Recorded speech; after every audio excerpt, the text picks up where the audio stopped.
आपकी काली बेटी का विवाह कभी नहीं होगा। एक नहीं 6 बेटियां हैं आपके, और ऊपर से आपके पास कोई धन भी नहीं है। इस गुर्बत में अपनी बदसूरत बेटियों का विवाह कहाँ करोगे? यदि तुम मेरी एक शर्त मान लो तो मैं तुम्हें तुम्हारी बड़ी बेटी का विवाह अपने होनहार सुंदर भाई से करा दूंगा, और दहेज में कुछ नहीं चाहिए। क्या तुम सच कह रहे हो? मेरे दरवाजे से भी डोली उठ सकती है?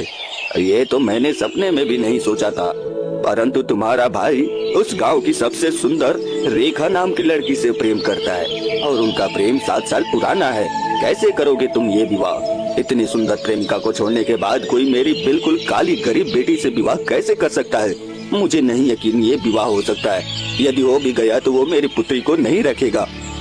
मैं आपको जबान देता हूँ, मेरा भाई अपनी सुंदर प्रेमिका को भी छोड़ेगा, आपकी काली बेटी को मान सम्मान से रखेगा और कभी उसको बदसूरत नहीं कहेगा। कुंदनपुर नामक गांव में शांति नाम की एक औरत रहती थी। उसकी गांव में बड़ी इज्जत थी। उसके 2 पुत्र थे, प्रभास और रघु। प्रभास के विवाह को कई वर्ष हो गए थे और अब रघु भी विवाह के योग्य हो गया था। एक दिन प्रभास अपनी माँ से बोला, माँ, मैं क्या सोच रहा था, अब रघु बड़ा हो गया है, अब हमको उसके विवाह के बारे में सोचना चाहिए। बच्चों का विवाह समय से हो जाना चाहिए। ऐसे तो रघु मेरा छोटा भाई है, परंतु पिताजी के जाने के बाद मैंने उसको संतान की तरह ही पाला है। कभी मुझे यह एहसास नहीं हुआ कि मेरी संतान से कम है रघु। सारा प्रेम मैंने रघु पे भी ही लुटाया है। बेटा, तू ठीक कह रहा है। मैं इस बात को अच्छे से जानती हूँ। तुम अपने छोटे भाई का कितना ध्यान रखते हो और उसके सामने अपनी पत्नी तक को देखते नहीं हो। मैं भी कई दिनों से तुमसे बात करने की सोच रही थी रघु के बारे में। गांव में से ही उसके कई रिश्ते आए हैं। तुम बोलो तो एक बार हम लड़की वालों से बात कर लें। हमारा रघु बहुत सुंदर है। मैं चाहती हूँ उसके लिए लड़की भी उसी की तरह नेक और सुंदर मिले। हाँ माँ, तू ठीक कह रही है। मैं भी उसी के जैसी लड़की ढूंढ रहा हूँ। वो हमारे पुराने कल्याण काका है ना, उनकी पुत्री कैसे रहेगी हमारे रघु के लिए? वो मुझे कई बार मिल गए। बेटी का रिश्ता हमारे घर करना चाहते हैं। जब कोई इतनी इज्जत से अपनी बेटी हमको देना चाहता है तो हमारा भी फर्ज बनता है उसकी बात पे एक बार गौर करना। क्या कहती हो माँ, उसकी पुत्री से विवाह तय कर दूं रघु का? शांति कुछ देर चुप रही, फिर सोचते हुए बोली, हमारा रघु इतना समझदार, इतना मेहनती, इतना सुंदर, और कल्याण की 6 बेटियां हैं और 6 की 6 काली हैं। कल्याण की बेटियों की जोड़ी तो हमारे पुत्र से कहीं तक भी मिलती नहीं है। और दूसरी बात ये है कि हमारे पास इतनी सारी जमीन है, हम गांव में अच्छे लोग कहलाते हैं, और कल्याण अपनी बेटियों को शादी में कुछ भी नहीं देगा। गांव में हमारी बहुत इज्जत है, और जब बहुएं कुछ लेकर नहीं आती तो गांव वाले कुछ कहे ना कहे, पर मन में सोचते जरूर हैं कि उनके बेटे में कोई तो कमी होगी, जब ही तो इनको दहेज नहीं मिला। दहेज लेने देने से भी इंसान की इज्जत में फर्क पड़ता है। अरे माँ, तू कौन से पुराने जमाने की बात कर रही है? हम इंसान हैं और हमें अपने अंदर इंसानियत जगा कर रखनी पड़ेगी। हम तो जमींदार हैं, हमारे विवाह तो कहीं भी हो जाएगा। लेकिन तू एक बार उनके बारे में भी तो सोच, जिनकी 6 जवान बेटियां घर पर बैठी हैं, रंग रूप से भी अच्छी नहीं है। उनकी बेटी से कौन करेगा विवाह? अगर हमारे होते हुए गांव में किसी की लड़की बिन ब्याही रह जाए तो कल के दिन ऊपर जाकर हिसाब हमसे भी होगा।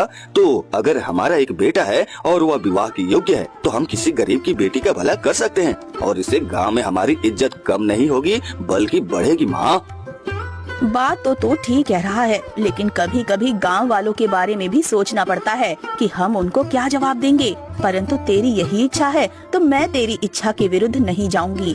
रघु जैसा मेरा बेटा है, वैसे तेरा छोटा भाई भी है। तुझे उसकी खुशी के लिए जो करना है कर ले। यदि तुझे यही सही लग रहा है तो मैं इस विवाह के लिए तैयार हूँ। मुझे कोई आपत्ति नहीं है। बस तू रघु से बात कर लेना। उसका विवाह है, एक बार रघु की मर्जी भी जान लेना हमारा फर्ज है।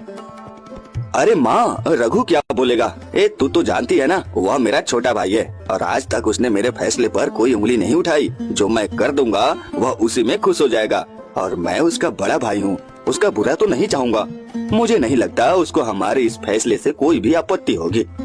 अब कल्याण काका के घर जाता हूँ और उनसे विवाह की तारीख पक्की कर लेता हूँ। शांति चाहती तो नहीं थी कि कल्याण के घर में उसके पुत्र का विवाह हो, परंतु वो बेटे के सामने कुछ नहीं बोल पाई। जब से उसके पति का देहांत हुआ था तब से घर के सारे छोटे मोटे फैसले प्रभास ही करता था, और अब उसको अपने फैसले लेने की इतनी आदत हो गई थी। प्रभास कल्याण के घर गया। कल्याण उसको वहाँ पर देखकर चौंक गया। तुम जैसे बड़े लोग हमारे यहाँ आज कैसे? तुम इस गांव के जाने माने लोगों में आते हो, मुझसे कोई गलती हो गई क्या जो आज तुम मेरे घर खुद चल कर आए हो? मैं आपके लिए एक खास तोहफा लेके आया हूँ। सबसे पहले मुझे ये बताओ, तुम्हारी कोई सी पुत्री का विवाह तय हुआ या नहीं? अब तो एक नहीं 6 की 6 जवान हो गई है, कब तक बिठा कर रखोगे? करो उनका विवाह। अब किस चीज की प्रतीक्षा कर रहे हो? क्या बताऊं, कोई भी गांव में या दूसरे गांव में भी ऐसा इंसान नहीं जो मेरी बेटियों से विवाह करना चाहता हो। कितनी जगह रिश्ते भेज दिए, लड़कियों को देखते हैं और उल्टा सीधा बोलकर चले जाते हैं। अब तो मुझे घर के बाहर निकलते हुए भी शर्म आने लगी है। मेरी सबसे छोटी बेटी के साथ की जो लड़की है ना, उसका भी विवाह हो गया है, मेरी बड़ी बेटी का भी नहीं हुआ। आपकी काली बेटी का विवाह कभी नहीं होगा। एक नहीं 6 बेटियां हैं आपकी, और ऊपर से आपके पास कोई धन भी नहीं है। इस गुर्बत में अपनी बदसूरत बेटियों का विवाह कहाँ करोगे? यदि तुम मेरी एक शर्त मान लो तो मैं तुम्हारी बड़ी बेटी का विवाह अपने होनहार सुंदर भाई से करा दूंगा, और दहेज में कुछ चाहिए भी नहीं। क्यों मजाक बना रहे हो? गरीब लोगों का मजाक तो वैसे सब बनाते हैं, चलो आप भी बना लो। अरे सच कह रहा हूँ, बस तुमको मेरी एक बात माननी होगी। क्या तुम सच कह रहे हो? मेरे दरवाजे से भी डोली उठ सकती है? ये तो मैंने सपने में भी नहीं सोचा था। परंतु तुम्हारा भाई उस गांव की सबसे सुंदर रेखा नाम की लड़की से प्रेम करता है, और उनका प्रेम 7 साल पुराना है। तो कैसे करोगे तुम ये विवाह? इतनी सुंदर प्रेमिका को छोड़ने के बाद कोई मेरी बिल्कुल काली गरीब बेटी से विवाह कैसे कर सकता है? मुझे नहीं यकीन ये विवाह हो सकता है। यदि हो भी गया तो वो मेरी पुत्री को नहीं रखेगा। मैं आपको जबान देता हूँ, मेरा भाई अपनी सुंदर प्रेमिका को भी छोड़ेगा, आपकी काली बेटी को मान सम्मान से रखेगा, और कभी उसको बदसूरत नहीं कहेगा। ये सब कैसे होगा, और तुम ये क्यों कर रहे हो? मेरे गोदाम में जितना भी माल पैसा मेहनत है सब मेरे भाई की है, ये पूरा गांव जानता है। मैं तो बस घंटे भर को चला जाता हूँ गोदाम पे, और ये बात माँ भी मानती है, मेरी पत्नी भी, परंतु कुछ कहती नहीं। कुछ दिन पहले मेरी पत्नी ने बोला कि रघु के विवाह के बाद सारा माल उसकी पत्नी का हो जाएगा और हम खाली हाथ रह जाएंगे, क्योंकि रेखा सुंदर ही नहीं बुद्धिमान भी है। मैं तुम्हारी बेटी से इस शर्त पे विवाह करूंगा कि कल के दिन तुम और तुम्हारी बेटी मेरे भाई की जायदाद में घर में कोई हिस्सा न मांगे। ये सब मेरा है और ये मैं रघु को भी नहीं दूंगा। ये सुनकर कल्याण सोच में पड़ गया। सोचने का समय नहीं है, बिठा कर रखो सारी जिंदगी बेटियों को। एक बेटी का विवाह हमारे घर हो गया तो बाकी के लोग सोचने पे मजबूर हो जाएंगे कि जब रघु जैसे इंसान का विवाह तुम्हारे घर हो सकता है तो जरूर कोई बात होगी तुम्हारी बेटियों में। या तो मेरी शर्त मानो, बेटी को विदा करो मेरे भाई के साथ और अपनी जबान बंद रखो, या फिर बेटी को हमेशा बिठा कर रखो। और हाँ, ऐसा नहीं सोचना कि एक बार विवाह हो गया तो सब ठीक हो जाएगा धीरे धीरे, परंतु ऐसा कुछ नहीं है।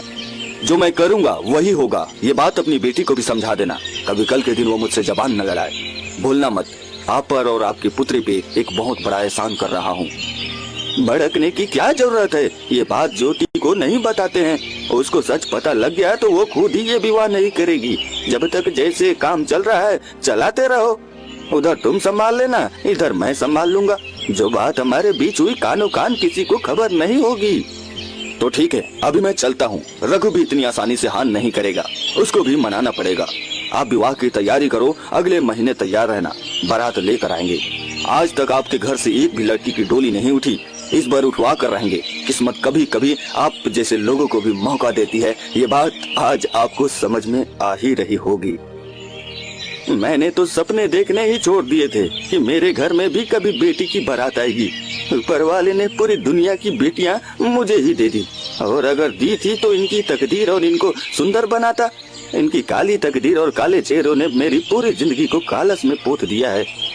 प्रभास कल्याण की बात पर हंसते हुए अपने घर आ गया। शाम को जब रघु घर आया तो प्रभास ने कहा, रघु, अगले महीने तुम्हारा और ज्योति का विवाह है। इस महीने लगन से काम करो और जितना भी काम है उसको निपटाओ, फिर विवाह में व्यस्त हो जाओगे, कर नहीं पाओगे। रघु ये सुनकर चौंक गया। कब, कहाँ, कैसे? ये सब आप क्या बोल रहे हो? प्रभास ने उसे घूर कर देखा। रघु बेटा, तुम्हारा विवाह तय हो गया है ज्योति से। उसके पिताजी खुद रिश्ता लेकर आए थे। लड़की अच्छी थी तो हमने हाँ कर दी। सब कुछ इतनी जल्दी में हुआ कि बताने का समय ही नहीं मिला। अब जल्दी जल्दी सारी तैयारियां करनी है। मैं तो अपनी बहू को बहुत सारी अच्छी अच्छी साड़ियाँ चढ़ाऊंगी, बहुत सारे जेवर चढ़ाऊंगी। मेरे आखिरी बेटे की शादी जो है। तुम्हारे पिताजी जो जमीन छोड़कर गए थे, उस जमीन में से मैं थोड़ा सा तो खर्च कर लूं। अब मेरा बुढ़ापा है, ना जाने मेरी जिंदगी का कौन सा दिन आखिरी हो जाए। अपने आखिरी बेटे के विवाह में दिल खोल कर धन खर्च करूंगी। बाकी जो जमीन बचेगी वो अपने दोनों बेटों में आधी आधी बांट दूंगी। मेरी जिंदगी के आखिरी ख्वाहिश पूरी हो जाएगी। अरे माँ, इन सब की कोई जरूरत नहीं है। मैंने कल्याण जी से बात की है। वह गरीब लोग हैं और बेटी को सादगी से रुखसत करना चाहते हैं। अब हमने इतने सारे जेवर और साड़ी बनवाई तो उन पर जोर पड़ेगा, इसलिए हम सादगी से विवाह करते हैं और ज्योति को अपने घर ले आते हैं। ज्योति को घर ले आने के बाद तेरी जो भी इच्छा होगी, ख्वाहिश होगी, वह सब ज्योति के साथ पूरे कर लेना। फिर जितना सोना तुझे ज्योति को देना है अपने घर ला कर दे देना। दिखावा करने से कुछ नहीं होता है माँ। बेटा, बात तुम्हारी भी ठीक है। वैसे बात तो तुम ठीक ही कह रहे हो। हम सादगी से ही ये विवाह कर लेते हैं। उसके बाद जो भी देना होगा घर लाकर दे देंगे। एक जमींदार की बहू है वो, ऐसे थोड़ी रूखी सूखी अच्छी लगेगी। अरे आप लोग मेरे विवाह की बात कर रहे हो? एक बार मुझसे तो पूछ लो मैं क्या चाहता हूँ। मेरा विवाह तय कर दिया, ना मुझे एक बार लड़की दिखाई न मेरी मर्जी जानी। मेरा विवाह है, मुझसे पूछना तो आप लोगों को बनता है ना। अगर मैं कुछ नहीं बोलता इसका यह मतलब नहीं कि आप लोग मेरा विवाह कहीं भी कर दोगे। अब तू इतना बड़ा हो गया है कि मेरे फैसले तुझे पसंद आने बंद हो गए। अगर मैंने तेरा विवाह तय किया तो कुछ सोचकर ही तो तय किया होगा। आज तक मैंने कभी तेरे लिए कोई गलत फैसला किया है जो आज करूंगा? मेरी जिंदगी भर की मेहनत को, परवरिश को एक पल में बर्बाद न कर देगा। अरे रे रे, आज तक तेरे सामने खुद की संतान को भी जी भर के नहीं देखा। सबसे पहले तेरे बारे में सोचता हूँ, उसके बाद अपनी संतान को देखता हूँ। और आज इन सब का तो मुझे यह सिला दे रहा है। मुझे तुझसे यह उम्मीद नहीं थी। आज तूने मेरे जज्बात को ठेस पहुंचाई है। आज मैं निराश हो गया हूँ तुझसे। आज तूने मेरा बहुत दिल दुखाया है। आज मुझे लग रहा है कि जैसे आज पिताजी मुझे छोड़कर चले गए हो और आज मैं अनाथ हुआ हूँ। मेरा वह मतलब नहीं था। मैं आपके फैसले की कदर करता हूँ, परंतु मैं। इतना बोलकर रघु खामोश हो गया। फिर वो कुछ सोचकर बोला, माफ कर दो मुझसे गलती हो गई। मेरा इरादा आपका दिल दुखाने का नहीं था। मैं ज्यादा बोल गया। बस ऐसे अचानक विवाह की बात सुनकर मुझे बहुत अजीब लगा। आप माफ कर दो मुझे। आज के बाद कोई भूल नहीं होगी। अगर तू सच में मुझसे माफी मांगना चाहता है तो मेरी बात मान। जो हो रहा है उसको होने दे। मेरी जुबान से निकला हर शब्द पत्थर की लकीर है। जो मैंने कह दिया वह होकर रहेगा। मेरी जबान कट सकती है लेकिन पलट नहीं सकती। मैंने 10 लोगों के सामने जबान दी है। अगर तू चाहता है तेरे भाई का सर झुक जाए तो कोई बात नहीं। मैं तेरे लिए सर झुकाने के लिए भी तैयार हूँ। मैं नहीं कह रहा आप किसी के भी सामने सर झुकाओ। मैं मर सकता हूँ, आपका सर नहीं झुकने दे सकता। इतना बोलकर रघु मायूस होकर घर से निकल गया। चलते चलते वो जंगल में आ गया और एक पेड़ के नीचे बैठ गया। उसकी आंखों से आंसू लगातार बह रहे थे। तभी एक लड़की उसके पास आकर बोली, क्या हो गया है? आप ऐसे क्यों रो रहे हो? और आप आज कुएं पर क्यों नहीं आए? मैं पानी भरने गई थी, वहाँ मुझे कितना सूना सूना लग रहा था। ऐसा लग रहा था जैसे मेरा इस दुनिया में कोई है ही नहीं। जब तक मैं पानी भरने नहीं आती हूँ मेरा मन नहीं लगता, और जब एक बार आपको देख लेती हूँ तो मेरा पूरा दिन खुशी से बीत जाता है। और आज आपने कुएं पर ना आकर अच्छा नहीं किया। मैं बहुत परेशान हो गई थी, बहुत उदास भी हो गई थी, और अब देख रही हूँ आप रो भी रहे हो। कुछ ऐसा है क्या जो मुझे नहीं पता? सब ठीक है ना? क्या करता मैं आकर कुएं पे? क्या करता मैं आकर कुएं पे? क्या कहता तुमसे? मैं तुमसे नजरें नहीं मिला पा रहा हूँ। मेरी पूरी जिंदगी बर्बाद हो गई और मैं कुछ नहीं कर पाया, कुछ भी नहीं। ऐसा भी क्या हो गया जो तुम इतना परेशान हो रहे हो और इतना सब बोल रहे हो? मुझे बताओ ना, क्या हुआ है तुम्हारे साथ? शायद मैं तुम्हारी कोई मदद कर पाऊँ। मेरे बड़े भाई ने मेरा विवाह तय कर दिया है और अगले महीने मेरा विवाह है। ये तुम क्या बोल रहे हो? ऐसा नहीं हो सकता। मैं ऐसा नहीं होने दूंगी। हम दोनों 7 साल से एक दूसरे से प्रेम करते हैं और हम दोनों ने एक दूसरे की सौगंध खाई थी कि हम अपनी जिंदगी में किसी तीसरे को नहीं आने देंगे। और आज 7 साल के बाद अचानक तुम मुझसे आकर कह रहे हो कि तुम्हारे बड़े भाई ने तुम्हारा विवाह कहीं और तय कर दिया है और तुम कुछ नहीं कर पा रहे हो। अपने घर जाओ, अपने भाई से बात करो और उनसे बोलो कि तुम मुझसे विवाह करना चाहते हो क्योंकि तुम मुझसे प्रेम करते हो। मैं यह सब नहीं कर सकता। मैं कितने ही वर्षों से तुम्हारे बारे में अपने घर बात करने की कोशिश कर रहा था, परंतु नहीं कर पाया। तुम तो जानते ही हो मेरे बड़े भाई को, वह मुझसे कितना प्रेम करते हैं। आज तक उन्होंने जो कुछ भी किया मेरे लिए, मैं उसको भूल नहीं सकता। मेरे पिताजी के जाने के बाद उन्होंने एक संतान की तरह मेरा ख्याल रखा, मुझे काम करना सिखाया, मुझे हर चीज में आगे रखा। इतना सब होने के बाद अगर आज वो मेरी जिंदगी का एक फैसला ले रहा है तो मैं उस फैसले के खिलाफ नहीं जा सकता। तो क्या तुम अपने भाई की मर्जी से विवाह कर लोगे? मुझे छोड़ दोगे एक ऐसी लड़की के लिए जिसको तुम जानते तक नहीं हो? एक अजनबी लड़की के लिए प्रेम की बलि चढ़ा दोगे? अपने भाई के बारे में सोच रहे हो, एक बार मेरे बारे में भी तो सोचो। तुम्हारे विवाह के बाद मेरा क्या होगा? 7 साल का प्रेम है, 7 दिन में नहीं भुलाया जा सकता।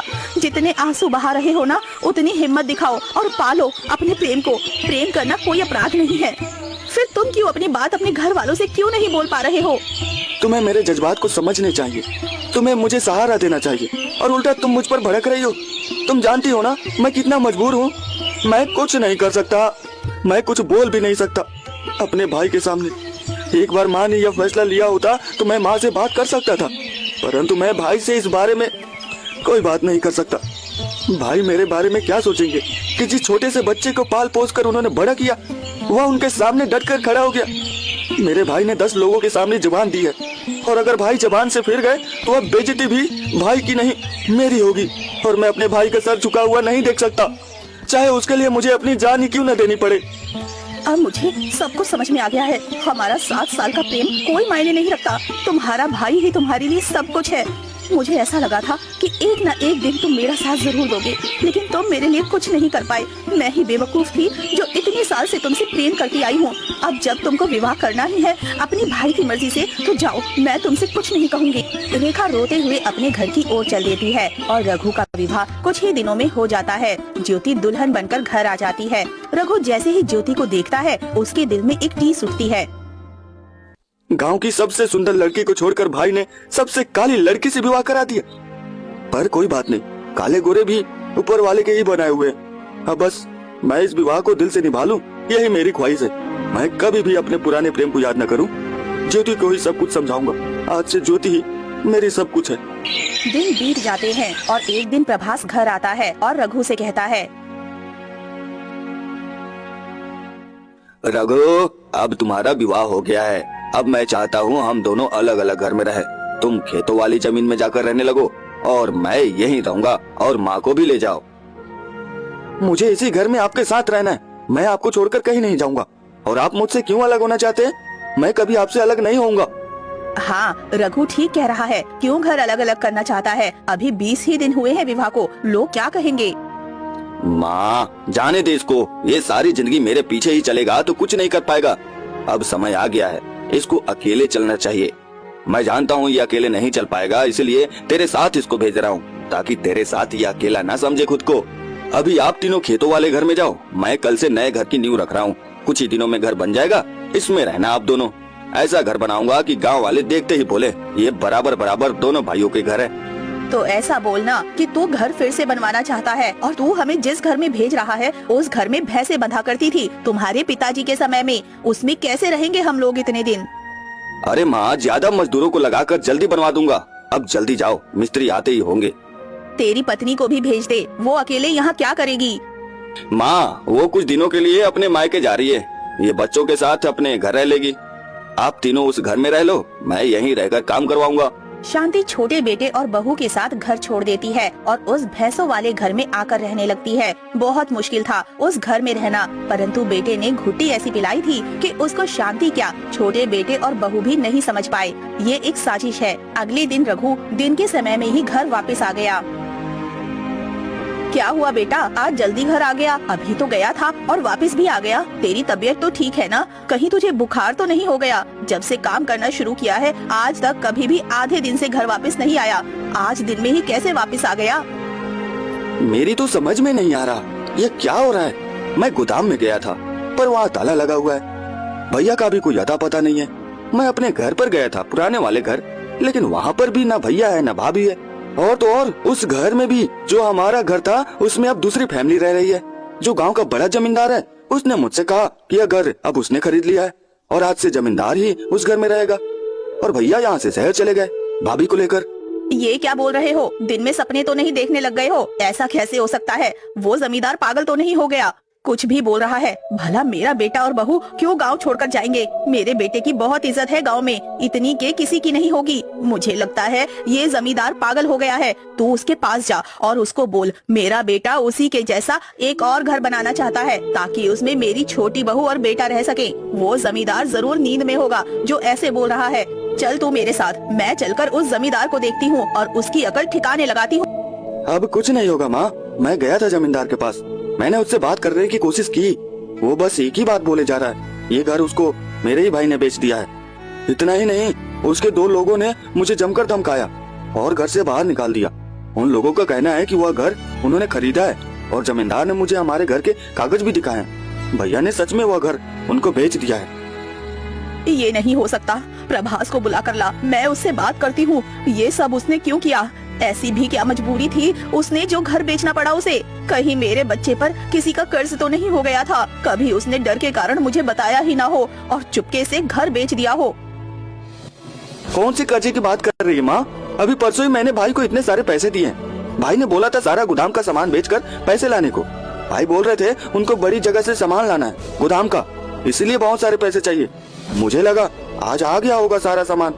अब गोदाम पे ताला, घर पे किसी और का होना, तुझे नहीं लगता इस बात में कोई तो गहराई है? ये मैं क्या सुन रही हूँ? तू जा और अपने बड़े भाई को बुला कर ला, मैं खुद बात करूंगी उससे, एक एक सवाल का जवाब लूंगी उससे। ये सब उसने किसकी मर्जी से किया? घर गोदाम सब बर्बाद कर दिया।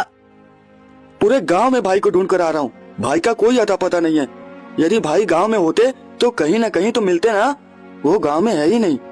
इसका मतलब जमींदार सच कह रहा था। प्रभास ने उसको घर बेच दिया, हमको घर से निकाल दिया, सारा पैसा लेकर खुद शहर भाग गया। अब समझ आया कि क्यों उसने अपने पत्नी और बच्चों को हमारे साथ नहीं भेजा था। एक ही दिन में क्या से क्या हो गया। मेरा खुद का बेटा मेरे साथ ऐसा कैसे कर सकता है? मुझे तो यकीन ही नहीं हो रहा है। अब मैं नई बहू को लेकर कहाँ जाऊँ, क्या खिलाऊं? वो क्या बोलेगी मेरी नई बहू अपने घर जाकर?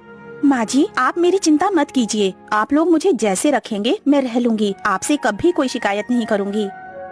रघु ने कुछ नहीं कहा, मगर उसके दिल में तूफान था। उसके घर में सिर्फ 2 दिन का राशन बचा था, ना ढंग का घर, ना ही कुछ काम बचा था उसके पास। जो कल तक अपने भाई को इतना सारा धन कमा कर देता था, आज वो ही खाली हाथ रह गया था। माँ बेटे अब दोनों ही रो रहे थे। कोई और होता तो वो सह लेते, खुद के सगे भाई और बेटे ने माँ और भाई को बर्बाद कर दिया था। आपके भाई ने आपके साथ बहुत बुरा किया, आपका सब कुछ छीन लिया, पर आपका हुनर नहीं चुरा पाए वो। आप फिर से मेहनत कीजिए, आपको सारा काम आता है, आप फिर से जमा कर लोगे, मुझे पूरा यकीन है आप पर। हाँ, कुछ तो करना पड़ेगा, ऐसे हाथ पे हाथ रखकर नहीं बैठ सकता। पिछले महीने मेरे गोदाम पे एक दूसरे गांव का व्यापारी आया था। वो मुझसे अपने गोदाम में काम करवाना चाहता था, परंतु मेरे पास अपना था इसलिए नहीं किया। आज मैं वहीं जाऊंगा और काम शुरू करूंगा। रघु काम की तलाश में निकल पड़ता है और ऐसे ही 2 महीने बीत जाते हैं। उसकी आर्थिक स्थिति सुधरने लगती है। अब वो अपनी माँ और पत्नी को लेकर उसी गांव में बस गया था।